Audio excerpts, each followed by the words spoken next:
Ses amis ont organisé une intervention, m'énumérant tous mes défauts pendant 2 bonnes heures. Elle était assise là, souriante. Quand elles ont eu terminé, j'ai dit « Merci pour cette clarification ». Puis je l'ai regardé, j'y travaillerai dans ma prochaine relation. Un froid glacial s'est installé dans la pièce. En entrant par ma porte d'entrée ce vendredi soir-là, je m'attendais à la routine habituelle. Peut-être un dîner, peut-être Sophie sur le canapé avec son ordinateur portable. Au lieu de cela, j'ai trouvé mon salon agencé comme une salle de tribunal. Des chaises formaient un demi-cercle face à un siège vide. Sophie se tenait derrière, les bras croisés, affichant un sourire nerveux qui n'atteignait pas ses yeux. Ses 4 amies étaient assises sur les autres chaises, Béatrice, Laure, Raphaël et Amandine, toutes me fixant comme si j'étais entré dans ma propre intervention parce que c'était bien le cas. « Julien », dit Sophie, sa voix portant ce ton prudent que les gens utilisent quand ils ont répété quelque chose. « Nous devons parler. Mes amies sont ici parce qu'elles ont été témoins de ce que j'ai traversé. Elles ont des choses à te dire. » J'ai posé mes clés sur la table près de la porte. Dehors, la pluie tambourinait lentement contre les fenêtres. Notre photo de mariage trônait sur la cheminée, d'une présence moqueuse. Béatrice intervint avant que je puisse répondre. « C'est une intervention, Julien. Nous sommes ici parce que tu dois entendre des vérités difficiles sur la façon dont tu as traité Sophie. » J'ai regardé la chaise vide, j'ai regardé les visages qui m'observaient, j'ai regardé l'expression satisfaite de Sophie. Puis je me suis assis. Pendant les 2 heures qui suivirent, elles se sont relayées. Béatrice mena la charge. Tu ne donnes jamais la priorité aux besoins de Sophie. Tu es émotionnellement indisponible. Tu l'as fait culpabiliser de passer du temps avec ses amis. Tu es contrôlant avec l'argent. Laure ajouta sa voix. Tu ne communiques pas tes sentiments. Tu as arrêté de faire des efforts dans la relation. Tu ne prévois plus de gestes romantiques. Tu l'as fait se sentir seul même quand vous êtes ensemble. Raphaël parla plus doucement, mais les mots firent tout de même mouche. Tu ne sembles pas intéressé par sa journée. Tu es devenu complaisant. L'étincelle a disparu, et tu ne te bats pas pour elle.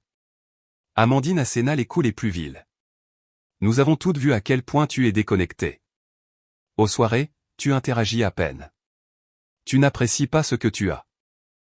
Honnêtement, nous ne savons pas pourquoi elle est restée si longtemps. Pendant tout ce temps, Sophie se tenait là, hochant la tête, ajoutant occasionnellement « exactement » ou « tu vois ». Son sourire s'élargissait à chaque critique. Elle pensait que cela fonctionnait.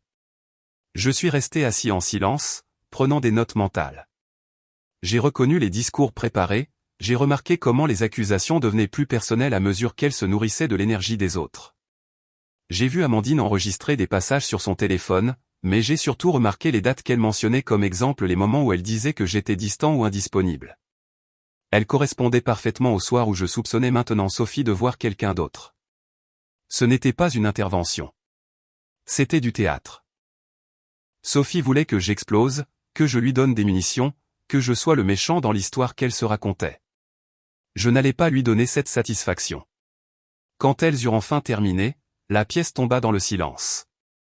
Tout le monde me fixait, attendant des larmes, des supplications, que je demande ce que j'avais fait de mal et comment je pouvais arranger les choses. Je me suis levé lentement, j'ai regardé chaque visage, et j'ai souri légèrement. Merci pour cette clarification.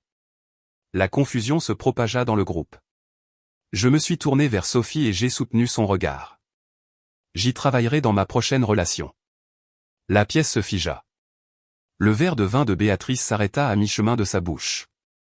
La bouche de Laure s'ouvrit, mais aucun son n'en sortit. Raphaël baissa les yeux sur ses mains. Le téléphone d'Amandine s'abaissa. Le sourire de Sophie disparut. Je vous remercie toutes d'avoir pris le temps de venir ici ce soir, continuai-je, la voix assurée. Vraiment, vous m'avez aidé à voir les choses très clairement. Sophie, nous parlerons de la logistique demain. Ce soir, je vais rester ailleurs. Je suis allé dans la chambre, j'ai pris mon sac de sport que je gardais toujours prêt, et j'y ai ajouté mon téléphone, mon chargeur, mon ordinateur portable et des vêtements pour lundi. Quand je suis revenu dans le salon, elles étaient toutes figées, chuchotant frénétiquement entre elles. Sophie essaya de parler. Julien, attends. Non. Tu as orchestré ça. Tu voulais de la clarté.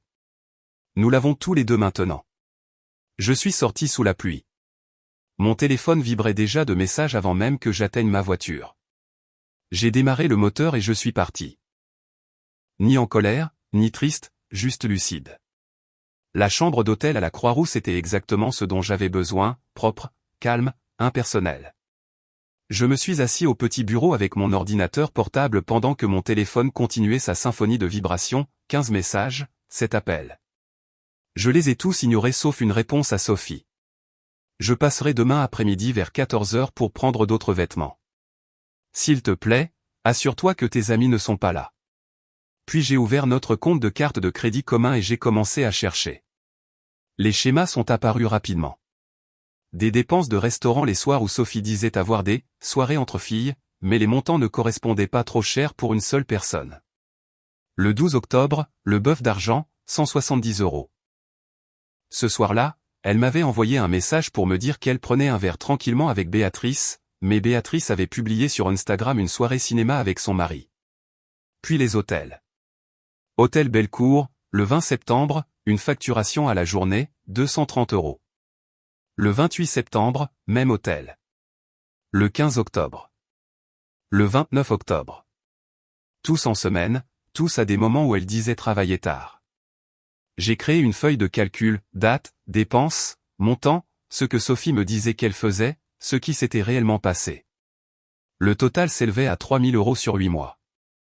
Ensuite, j'ai consulté nos relevés téléphoniques. Un numéro apparaissait constamment. Ça avait commencé en mars. 147 appels et messages en 3 mois. Un contact quotidien. Le numéro n'était enregistré dans son téléphone sous aucun nom que je connaissais.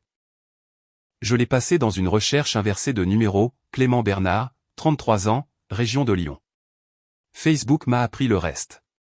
Clément Bernard, ami en commun avec Sophie depuis le lycée, des commentaires sur ses anciennes publications datant d'il y a des années. Statut de relation passée de « en couple » à « c'est compliqué » il y a 8 mois. Des photos récentes le montraient dans les mêmes restaurants que les dépenses. Le petit ami du lycée, recontacté sur les réseaux sociaux. 8 mois à reconstruire un lien. Les amis de Sophie ne savaient probablement même pas. Elle avait menti à tout le monde. J'ai tout sauvegardé, capture d'écran, documents, une chronologie. 3 copies à des endroits différents. Mon téléphone vibra de nouveau. Sophie, nous devons parler. C'est ridicule. J'ai répondu. Déjà parlé. Tu as été très clair sur le fait de vouloir un divorce. Ce n'est pas ce que je voulais dire. C'est exactement ce que tu voulais dire. Tu l'as dit devant des témoins.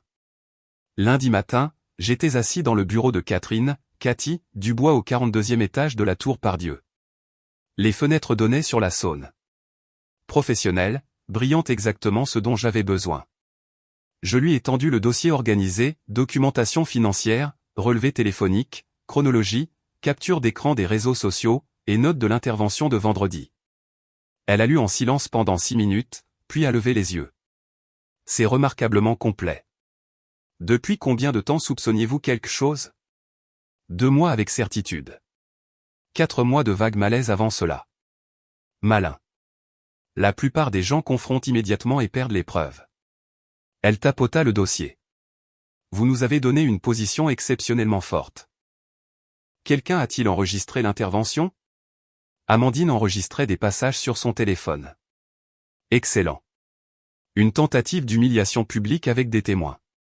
Cela montre le caractère et l'intention. Elle ouvrit son bloc-notes. En France, le régime légal est celui de la communauté réduite aux acquêts, mais l'utilisation abusive des fonds matrimoniaux pour une liaison est différente. Nous pouvons demander la restitution de ces dépenses. Quel était votre apport personnel pour la maison? 80 000 €. Un héritage de mon grand-père. J'ai les relevés bancaires montrant que cela provenait de mon compte séparé avant le mariage. Parfait. C'est un bien propre. Elle exposa la stratégie. Déposer les papiers cette semaine. Lui faire signifier les papiers sur son lieu de travail. Pousser pour un accord de séparation. Demander la maison ou un rachat complet plus la restitution. Voici ce que je veux que vous fassiez, dit Cathy. N'engagez aucune conversation émotionnelle avec elle ou ses amis. Tout passe par moi. Continuez à documenter. Soyez prêt à des accusations. Ne vous défendez pas. N'engagez pas la conversation. Et ses amis? Cathy marqua une pause, pensive. Sont-elles au courant de la liaison? Je ne pense pas. Elle leur a dit que je suis un mauvais mari.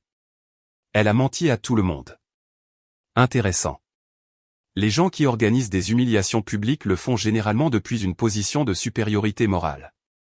Quand cette fondation s'effondre. Elle sourit.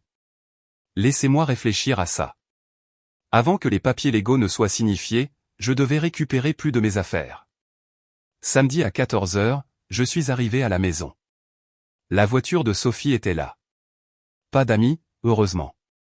Elle a ouvert la porte avant que je puisse utiliser ma clé. Ses yeux étaient rouges. Julien, Dieu merci. Pouvons-nous s'il te plaît parler de vendredi? Je suis juste ici pour prendre des vêtements et des affaires de travail. Je suis passé devant elle pour aller dans la chambre. Elle a suivi. Tu ne peux pas sérieusement prévoir de partir à cause de ça. C'était censé aider notre relation, pas y mettre fin. Aider notre relation? Je me suis arrêté. Tu as demandé à tes amis de passer 2 heures à me dire tout ce qui n'allait pas chez moi pendant que tu souriais. En quoi exactement est-ce que ça aide? Je pensais que si tu l'entendais de la part d'autres personnes, tu écouterais vraiment. Tu ne m'écoutais jamais.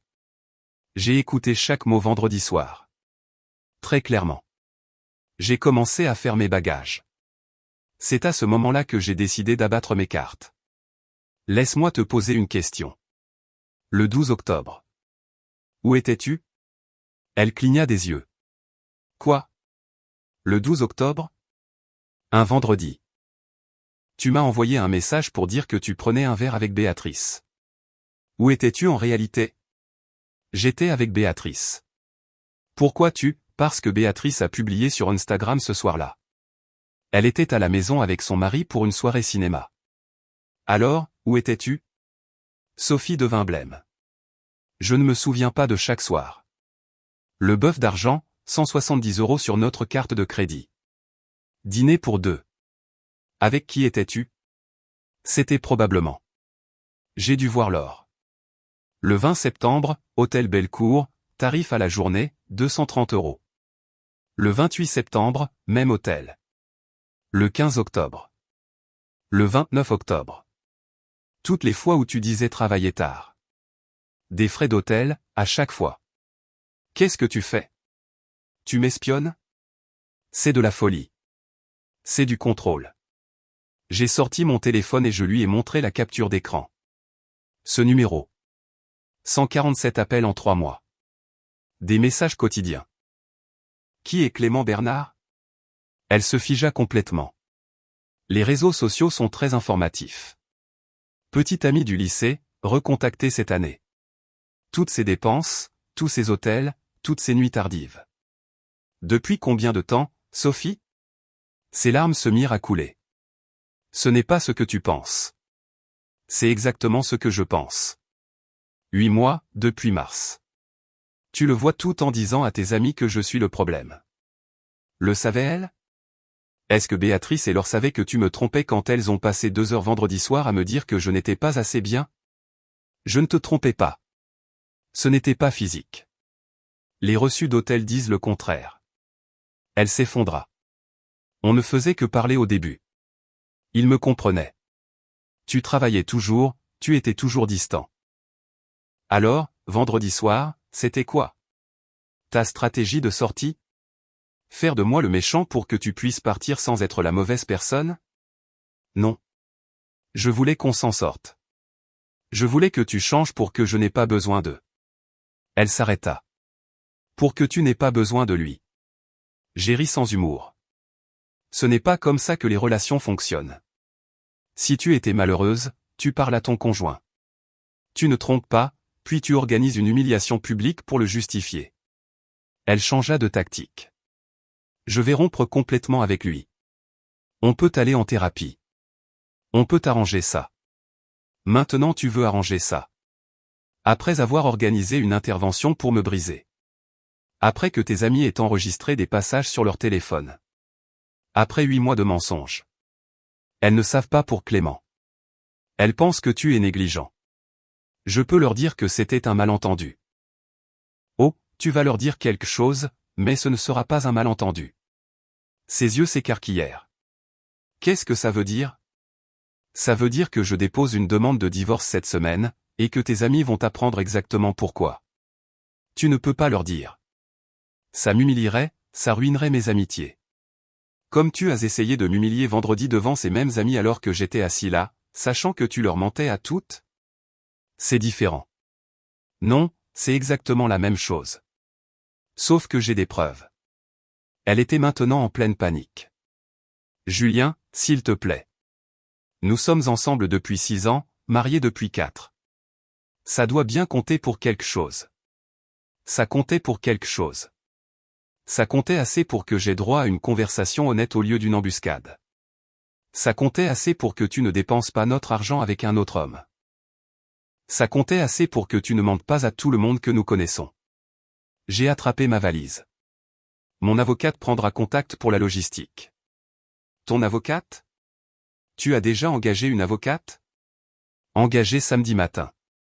Les papiers te seront signifiés cette semaine. Je te suggère d'en engager un aussi. Tu ne peux pas être sérieux. Je n'ai jamais été plus sérieux. Tu as organisé une intervention pour mettre fin à ce mariage, Sophie. Félicitations. Ça a marché. Je ne voulais pas mettre fin au mariage. Je voulais que tu te battes pour moi. Je me suis arrêté à la porte et je me suis retourné. Me battre pour toi? Tu as passé 8 mois à me tromper, puis tu as rassemblé un public pour me dire que je ne valais pas ton temps. Pourquoi me battrais-je pour quelqu'un qui pense que c'est acceptable? Parce que tu m'aimes. J'aime qui je pensais que tu étais. Mais vendredi soir, tu m'as montré exactement qui tu es. La personne que tu es orchestre des humiliations publiques pour éviter des conversations honnêtes.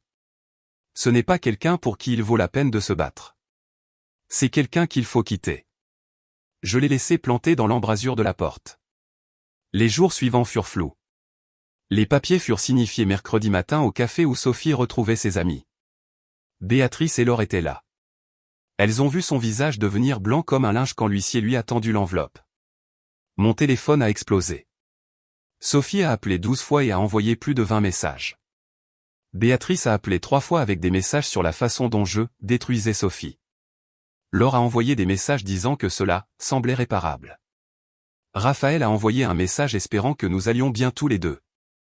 Amandine a appelé depuis des numéros inconnus. Je n'ai répondu à aucun d'eux, sauf à un message à Sophie, toute communication passe par les avocats. Mercredi soir, Sophie s'est présentée chez mon ami Grégoire dans le 6e arrondissement. Elle avait deviné que je resterais avec lui. Je suis venu à la porte mais je ne l'ai pas invité à entrer. S'il te plaît, juste 5 minutes en face à face. Non. Tout passe par les avocats. Tu vas vraiment jeter 6 ans par la fenêtre pour ça? Je ne jette rien. C'est toi qui as fait ça vendredi soir et pendant les 8 mois qui ont précédé. J'ai fait une erreur, mais divorcé sans même essayer de, tu as essayé de m'humilier publiquement au lieu d'avoir une conversation d'adulte. Cela me dit tout ce que j'ai besoin de savoir. C'est fini. J'ai fermé la porte. Jeudi après-midi, Cathy a appelé. J'ai reçu un appel intéressant aujourd'hui. Béatrice est, une amie de votre femme, l'une des participantes à l'intervention. Que voulait-elle? M'informer que vous êtes déraisonnable et que tout cela est un grand malentendu. Elle a dit que Sophie est dévastée et que vous refusez de communiquer. C'est exact. Je refuse. Bien. Maintenez ce cap mais cela me donne une idée. Que diriez-vous d'une réunion? Les amis de Sophie semblent très investis. Elles étaient là pour l'intervention. Elles devraient être là pour la vérité. Vous voulez leur parler de la liaison? Je veux présenter les preuves qui soutiennent notre demande de divorce. Si les amies de Sophie se trouvent être présentes pour la soutenir, elles apprendront des choses intéressantes. Quand? Vendredi après-midi dans mon bureau. Vous êtes partant? Absolument. Vendredi à 15h, je suis arrivé dans la salle de conférence de Cathy. Grande table, documents organisés, fenêtre donnant sur l'eau, puis contre la vitre. Sophie est arrivée ensuite avec son avocat, Michel Rousseau. Elle avait l'air épuisée, nerveuse. Elle a pris place en face de moi mais n'a pas croisé mon regard.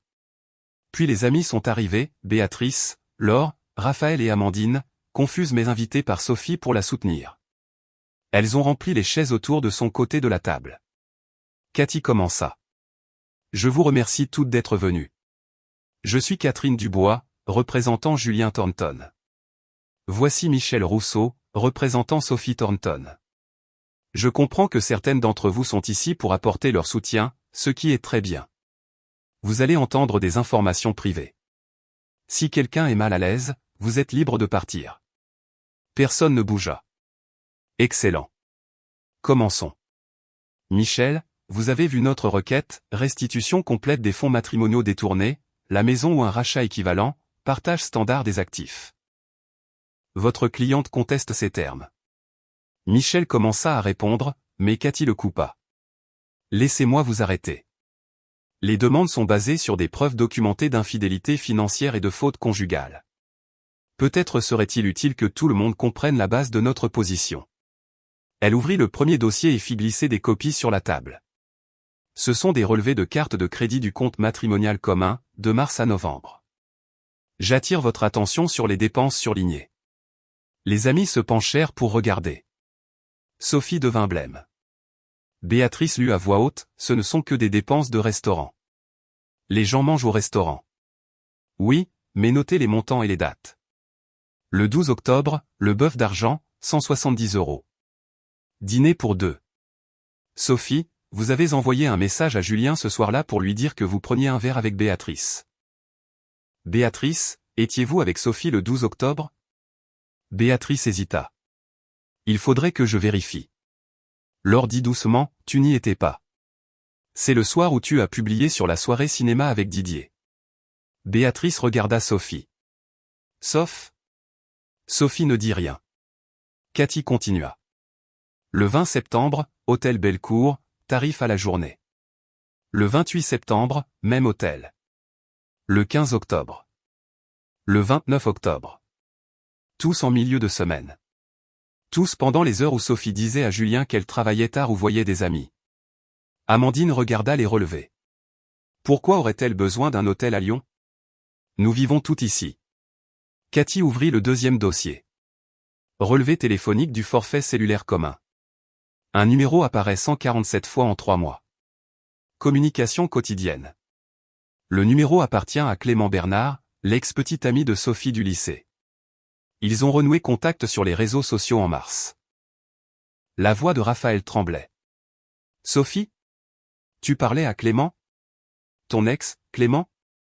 Sophie ne leva pas les yeux. Nous n'étions que des amis. Des amis qui se sont rencontrés dans des hôtels 4 fois, de manière documentée? Dit Cathy. Des amis à qui elle a acheté une montre à 350 € en utilisant les fonds matrimoniaux? Des amis avec qui elle a dîné tout en disant à son mari qu'elle était avec vous, mesdames? Laure se tourna vers Sophie. Tu vois Clément depuis mars. Ce n'était pas comme ça. La colère de Béatrice montait. Nous avons passé 2 heures vendredi dernier à dire à Julien qu'il était le problème. Nous avons dit qu'il était négligent, qu'il ne te donnait pas la priorité, qu'il était déconnecté, et toi, tu le trompais. Je ne le trompais pas. On ne faisait que renouer contact. Amandine brandit les documents des hôtels. Sophie, 3 000 € de dépenses. Ce n'est pas juste renouer contact. Raphaël parla doucement, dévasté. Tu nous as laissé lui tendre une embuscade. Tu es restée assise là, souriante, pendant que nous lui disions tout ce qu'il faisait de mal, et tu nous mentais à nous toutes. Je pris la parole pour la première fois, ma voix calme. Je travaillais des heures normales. Comme toujours. Tu avais besoin que je sois négligent pour justifier ce que tu faisais.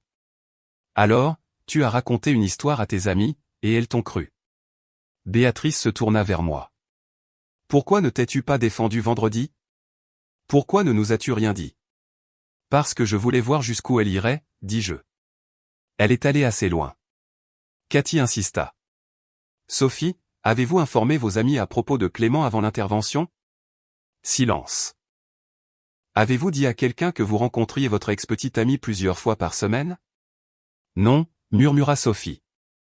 Donc, ces femmes, vos amis proches, ont passé 2 heures à critiquer Julien en se basant sur un récit que vous avez créé, un récit conçu pour faire paraître votre liaison justifiée. Elle ne savait pas qu'elles étaient utilisées pour couvrir une infidélité. Béatrice se leva, furieuse. Je t'ai défendu. Je lui ai dit qu'il avait de la chance de t'avoir. Je lui ai dit des choses horribles à cause de ce que tu m'as raconté. Sa voix se brisa. Tu m'as impliqué là-dedans. Tu nous as toutes impliqués dans l'humiliation d'un homme innocent. Les mains de Laure tremblaient. Amandine l'a enregistré. Des passages ont été mis sur les stories Instagram. Amandine devint blême. J'ai supprimé ces vidéos. Après que 50 personnes les aient vues, dis-je. Raphaël regarda Sophie avec des larmes. Comment as-tu pu nous faire ça? Nous te faisions confiance. Sophie pleurait. Je ne voulais pas que ça aille aussi loin. Je voulais juste qu'il se batte pour moi. Je voulais qu'il s'en soucie assez pour m'arrêter. T'arrêter de quoi? Demandai-je. De tricher? Ce n'est pas quelque chose que je devrais avoir à arrêter. C'est quelque chose que tu ne devrais pas faire. Tu étais si distant. Tu n'as pas remarqué que j'étais malheureuse. J'ai remarqué. J'ai remarqué que tu étais constamment sur ton téléphone. J'ai remarqué les dépenses inexpliquées. J'ai remarqué que tu n'étais jamais à la maison. J'ai tout remarqué. Je t'ai simplement donné la corde pour te pendre, dit Béatrice avec dégoût, et tu l'as fait. Cathy exposa les termes de l'accord, la part de la maison, la restitution, les frais de justice. Un total de 250 000 €. L'avocat de Sophie semblait défait. Ma cliente n'a pas ce genre de liquidité. Alors la maison se vend, ou elle contracte un prêt pour le racheter. Béatrice fixa Sophie. Tu vas perdre la maison à cause de ça. Une par une, les amis se levèrent pour partir. J'en ai fini, dit Béatrice. Ne m'appelle pas. Ne m'envoie pas de message. Nous ne sommes plus amis. Tu m'as utilisé pour blesser quelqu'un qui ne le méritait pas, Laure suivit. J'ai la nausée. Raphaël s'arrêta près de moi, en larmes. Je suis tellement désolé. J'aurais dû remettre en question. Vous avez été manipulé, dis-je. Elle est douée pour ça. Amandine partit sans un mot. Elles étaient parties. Sophie était assise seule, à l'exception de son avocat. J'accepte les termes, dit-elle, brisée. Peu importe. Je veux juste que ce soit fini. Nous aurons les papiers rédigés d'ici lundi, dit Cathy. Elle me regarda. Tu es content maintenant? Tu as tout détruit. Non. Tu as tout détruit. Je m'assure juste de ne pas couler avec le navire que tu as fait sombrer. 3 mois plus tard, j'ai signé les derniers papiers du divorce dans le bureau de Cathy. La maison avait été vendue. Ma part s'élevait à 245 000 €. Sophie a payé la restitution et les frais de justice en totalité. Le divorce était finalisé. Que allez-vous faire maintenant? Demanda Cathy. J'ai acheté un appartement dans le 6e arrondissement plus petit que la maison, mais il est à moi. Pas d'histoire partagée. Et Sophie? Aux dernières nouvelles, elle vit en colocation à Villeurbanne. La liaison avec Clément a pris fin 2 semaines après notre réunion. Il s'est avéré qu'il n'était pas intéressé par une relation publique. Ses amis ne lui parlent toujours pas. Elle a changé de travail, elle ne supportait pas de croiser des gens qui savaient. Elle a commencé une thérapie. Vous gérez bien la situation? Honnêtement, je me sens plus léger. Le mariage se mourait depuis des mois. Je ne voulais juste pas l'admettre. Elle m'a rendu service avec cette intervention. Elle m'a apporté de la clarté. Cathy sourit. Vous avez géré cela mieux que 90% des gens avec qui je travaille. Vous ne vous êtes pas engagé émotionnellement, vous n'avez pas joué de sale tour, vous n'avez pas essayé de la blesser au-delà de votre propre protection. C'est rare. Elle s'est blessée toute seule. Je n'ai fait que le documenter. C'est une sagesse que beaucoup de gens ne trouvent jamais. 5 mois après le divorce, la vie s'était installée dans quelque chose de paisible. Mon appartement dans le 6e arrondissement avait de grandes fenêtres donnant sur la ville. Soleil du matin, café, silence. Cet espace était le mien. Chaque meuble, chaque choix, chaque moment de paix. Le travail allait bien. Une promotion est arrivée. Ma concentration était revenue lorsque ma vie personnelle avait cessé d'être un champ de bataille. En prenant un verre avec Grégoire un soir, il demanda, « Tu as recommencé à sortir ?» « Pas encore. Peut-être un jour. Pour l'instant, j'apprécie le calme. J'ai entendu dire que Sophie a toujours des difficultés. Elle a perdu tout son groupe d'amis. Clément serait apparemment fiancé à quelqu'un d'autre. J'espère qu'elle finira par s'en sortir, mais ce n'est plus mon problème. Pas de sentiments persistants? Pas d'amertume? Honnêtement, non. Elle m'a montré exactement qui elle était. J'ai juste accepté et je suis passé à autre chose. Un samedi matin, 6 mois après le divorce, j'étais au hall Paul Bocuse en train d'acheter des légumes, profitant de la matinée, des touristes, des fleurs, des odeurs de café la vie qui se déroulait autour de moi. Je me suis retourné de l'étal de fruits et légumes et je l'ai vue, Sophie, à 3 mètres de là. Elle m'avait vu aussi. Impossible de l'éviter. Elle avait l'air différente, plus mince, fatiguée, les cheveux plus courts, moins soignés, portant un unique sac de course. Seule. Julien. Salut, Sophie. Une pause gênante. Les gens circulaient autour de nous. Tu as l'air en forme. En bonne santé. Merci. Tu t'en sors? Oui, je gère. Je vis à Villeurbanne maintenant. Un travail différent. Je repars de zéro, je suppose. J'ai entendu. Je suis content que tu gères. Elle hésita. Je sais que tu ne veux probablement pas parler, mais j'ai suivi une thérapie, je travaille sur moi-même, je comprends pourquoi j'ai fait ce que j'ai fait.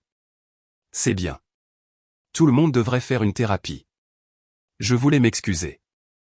Vraiment m'excuser. Pas comme avant, quand je paniquais. Je veux dire, m'excuser sincèrement pour ce que j'ai fait. L'intervention, les mensonges, l'utilisation de mes amis. Tout ça. D'accord. C'est tout? Juste d'accord? Que veux-tu que je dise? Tu t'es excusé. Je t'entends. Est-ce que tu me pardonnes? J'y ai réfléchi. Je ne sais pas si le pardon est le bon mot. Je ne suis plus en colère. Je ne suis pas blessé. Je suis simplement neutre. Tu es quelqu'un que j'ai connu qui a fait des choix avec lesquels je n'étais pas d'accord. C'est tout. Des larmes apparurent dans ses yeux. C'est pire que la colère. Peut-être, mais c'est honnête. Tu voulais que je me batte pour toi, que je sois dévasté, que je te supplie de rester. Quand je ne l'ai pas fait, tu as réalisé trop tard ce que tu avais perdu. Mais tu n'as pas perdu ce que tu pensais avoir perdu. Tu as perdu la version de moi qui aurait toléré ce comportement. Je sais. Je le vois maintenant. Je pensais que tu t'en fichais parce que tu n'étais pas émotif, mais tu t'en souciais assez pour avoir des principes. Oui. J'ai tout perdu. Mes amis, mon mariage, ma maison. Clément ne voulait rien de sérieux. Mes parents me parlent à peine. Tout ça parce que j'étais trop lâche pour avoir une conversation honnête. Tu n'as pas tout perdu. Tu as perdu les choses que tu tenais pour acquises. Il y a une différence. Te demandes-tu parfois si nous aurions pu nous en sortir? Si j'avais juste été honnête depuis le début? Non. Parce que la personne capable d'orchestrer cette intervention n'est pas quelqu'un avec qui je veux être marié. C'est un problème de personnalité, pas un problème de communication. Elle accepta cela. C'est juste. Es-tu heureux maintenant? Oui, je le suis. Pas d'une manière dramatique où tout est parfait, juste d'une manière paisible et authentique. J'aime ma vie. J'aime qui je suis dedans. J'en suis contente. Je le pense vraiment. Tu mérites d'être heureux. Toi aussi. Juste pas à mes dépens. Oui. Elle fit une pause. Je devrais te laisser partir. Juste des courses. Rien d'excitant. Ça a l'air sympa, en fait. Un week-end ennuyeux et normal. C'est le cas. Elle tenta une dernière fois. Si jamais tu veux prendre un café pour parler de ce qui n'a pas marché, pour tourner la page ou autre chose. J'ai tourné la page. Je l'ai fait il y a 6 mois quand j'ai signé les papiers. Mais j'espère que tu trouveras la tienne. M'as-tu déjà aimé? Vraiment? Oui, c'est le cas. J'ai aimé qui je pensais que tu étais. mais les gens vous montrent qui ils sont vraiment quand ils pensent qu'ils sont en train de gagner. L'intervention m'a montré exactement qui tu étais quand tu pensais avoir le dessus. C'est ta vérité. Elle hocha la tête, pleurant silencieusement. Je suppose que je mérite ça. Tu méritais l'honnêteté. C'est ce que je te donne. Au revoir, Julien. Prends soin de toi, Sophie. Nous nous sommes séparés. Elle s'est dirigée vers la sortie. J'ai continué mes courses. Pas de flot d'émotions, pas de colère, pas de satisfaction, pas de regret, juste la reconnaissance que certains chapitres se ferment complètement. Elle faisait partie de mon histoire, mais pas de l'histoire elle-même. L'intervention était censée me briser. Au lieu de cela, elle m'a libéré. 1 an après cette intervention du vendredi soir, j'étais assis sur mon balcon avec un café, regardant la pluie de novembre tomber sur Lyon, les lumières de la ville se reflétant sur les rues mouillées. Mon téléphone sonna. David, mon frère. Salut, je prends juste des nouvelles. Premier anniversaire. Tu t'en es souvenu? Bien sûr. Comment vas-tu? Honnêtement, je vais très bien. J'ai acheté de nouveaux meubles cette semaine. J'ai enfin l'impression que c'est complètement mon espace. Tu as recommencé à sortir? J'ai eu quelques rendez-vous. Rien de sérieux. Je ne me presse pas, malin. Tu as l'air différent d'il y a 1 an. Plus léger. Je le suis. Je n'avais pas réalisé à quel point cette relation était devenue lourde. Le questionnement constant, la performance constante, l'effort constant d'être assez pour quelqu'un qui cherchait des raisons pour lesquelles je ne l'étais pas, après avoir raccroché, je suis resté assis avec mon café, regardant la pluie. Il y a 1 an, Sophie pensait mettre fin à notre mariage selon ses propres termes. Elle avait ses amis, son scénario, son public. Elle s'attendait à ce que je m'effondre, que je me batte, que je lui donne le drame qui justifierait l'histoire qu'elle se racontait. Au lieu de cela, je lui ai donné mon accord. Et dans cet accord, j'ai repris chaque once de pouvoir qu'elle pensait avoir. L'intervention était censée porter sur mes défauts. Il s'est avéré que c'était un miroir tendu au sien. Elle n'a pas pu supporter ce qui le reflétait. J'ai appris que l'amour sans respect n'est qu'une destruction au ralenti. J'ai appris que le silence peut être plus puissant que n'importe quel argument. J'ai appris que partir avec dignité vaut mieux que de se battre pour des miettes, à chaque fois. Plus important encore, j'ai appris que la meilleure vengeance n'est pas du tout la vengeance. C'est de construire une vie si pleine de paix que le chaos que vous avez laissé derrière vous devient un lointain souvenir. Sophie voulait que je me batte pour elle, mais on ne se bat pas pour quelqu'un qui a déjà décidé que vous ne valez pas son honnêteté. On le laisse simplement partir et on construit quelque chose de mieux. Ses amis ont appris à ne pas être des armes dans la guerre de quelqu'un d'autre. Elle a appris que l'humiliation publique a des conséquences. Et j'ai appris que parfois, la chose la plus courageuse que vous puissiez faire est simplement d'être d'accord avec quelqu'un qui essaie de vous blesser. 1 an plus tard, je ne suis pas en colère. Je ne suis pas amer. Je ne suis même pas particulièrement intéressé par ce qui lui est arrivé. Je suis juste libre, et cette liberté vaut plus que n'importe quelle relation construite sur des mensonges. J'ai posé ma tasse de café vide. La pluie continuait de tomber. La ville continuait de vivre. J'ai souri légèrement, j'ai sorti mon livre et je me suis installé dans ma chaise. Mon espace, ma vie, et mon choix.